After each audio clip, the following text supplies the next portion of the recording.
मृत्यु के बाद आत्मा कहाँ जाती है? मृत्यु के बाद 13 दिन तक आत्मा कहाँ रहती है?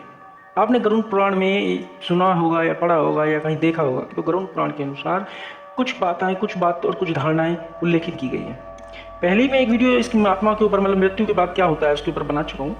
मैं इसके पार्ट 2 में आपको ये बताना चाह रहा हूँ कि मरने के बाद 13 दिन तक जो आत्मा है वहीं उसी घर में रहती है। मृत्यु के बाद आत्मा को यमदूत केवल 24 घंटे के लिए ही ले जाता है और आत्मा को उसी घर में छोड़ दिया जाता है जहां उसने शरीर का त्याग किया था। गरुड़ पुराण वैष्णव संप्रदाय से संबंधित है। यह पुराण सनातन धर्म में मृत्यु के बाद क्या होता है, इन बातों को विस्तृत समावेश इस ग्रंथ में दिया गया है। गरुड़ पुराण में उल्लेखित है कि मृत्यु के बाद को आत्मा को यमदूत केवल 24 घंटे के लिए ही ले जाते हैं और इन 24 घंटे के दौरान आत्मा को दिखाया जाता है कि उसने कितने पाप और कितने पुण्य किए। जी हाँ दोस्तों, इसके बाद आत्मा को फिर उसी घर में छोड़ दिया जाता है जहां उसने शरीर का त्याग दिया था। इसके बाद 13 दिन आत्मा वहीं रहती है और आत्मा को 13 दिन के बाद फिर ले जाया जाता है।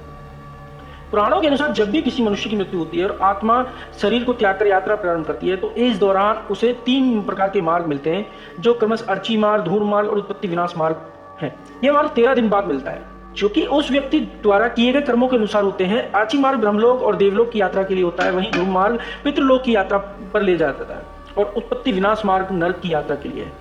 यजुर्वेद में भी कहा गया है कि शरीर छोड़ने के पश्चात जिन्होंने तब ध्यान किया है वे ब्रह्मलोक चले जाते हैं, अर्थात ब्रह्मलीन हो जाते हैं। कुछ सत्कर्म करने वाले भक्तजन स्वर्ग चले जाते हैं और स्वर्ग अर्थात वे देव बन जाते हैं। राक्षसी कर्म करने वाले कुछ प्रेत योनि में अनंत काल तक भटकते रहते हैं और कुछ दिन धरती पर जन्म ले लेते हैं। जन्म लेने वालों में भी जरूरी नहीं कि वे मनुष्य योनि में ही जन्म लें। इससे पूर्व ये सभी पितृलोक में रहते हैं, वहीं उनका न्याय होता है। आत्मा 17 दिन तक यात्रा करने के पश्चात 18वें दिन यमपुरी पहुंचती है।